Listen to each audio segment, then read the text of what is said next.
គឺព្រះយេស៊ូវជាមិនសម្លាញ់រាល់ថ្ងៃទូលខ្ញុំភ្លេចតែព្រះអង្គចាំរកហើយឆ្នាំទ្រង់ចាំរងខ្ញុំទូលទីណា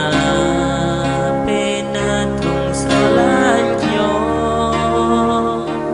ទ្រង់ស្រឡាញ់ទ្រង់តទួលខ្ញុំទ្រង់ស្រឡាញ់ទ្រង់សង្គ្រោះខ្ញុំទ្រង់ហៅខ្ញុំថាជាមិនស្និទ្ធស្នាលទ្រង់ស្រឡាញ់ទ្រង់បានឡើងបងទ្រង់ស្រឡាញ់ទ្រង់ប្រោសលោកខ្ញុំព្រះយេស៊ូវស្រឡាញ់រូបខ្ញុំពេលខ្ញុំនៅម្នាក់ឯងឯកាតែមានម្នាក់ចាំថែរក្សា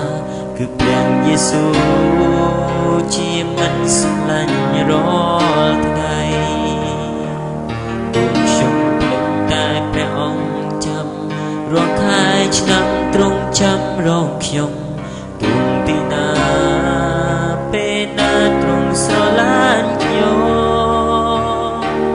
ទ្រង់ស្រឡាញ់ទ្រង់តទួលខ្ញុំទ្រង់ស្រឡាញ់ទ្រង់សង្គ្រោះខ្ញុំទ្រង់ហៅខ្ញុំថាជាមិនស្និទ្ធស្នាលទ្រង់ស្រឡាញ់ទ្រង់បានឡើងបងទ្រង់ស្រឡាញ់ទ្រង់ប្រោសលោកខ្ញុំព្រះយេស៊ូវស្រឡាញ់រូបខ្ញុំទ្រង់ស្រឡាញ់ទ្រង់តទួលខ្ញុំ